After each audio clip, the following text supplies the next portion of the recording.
Қазіргі заман анасы жай ғана бала тәрбиелеп отырған жан емес. Ол бір отбасының жүрегі, тірегі, ұйымдастырушысы, психологы, аспазы, кейде дәрігері, кейде ұстазы. Бүгінгі қоғам аналардан жан-жақтылықты талап етеді. Баланың дамуын қадағалау, өзін дамыту, жұмыс істеу, үй шаруасын ұқсату, бәріне үлгеру. Мен де сондай аналардың бірімін. Мен спортшы анамын.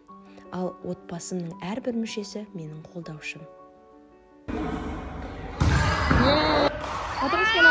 Алға, қызылдар! Қызылдар, алға! Ана өзін күтсе, дені сау сергек болса, отбасында қуаты артады. Мен балаларыма сөзбен емес, ісіммен үлгі болғым келеді. Белсенді өмір салтын ұстанып, олардың да спортты, қозғалысты, денсаулықты бағалауына жол көрсеткім келеді.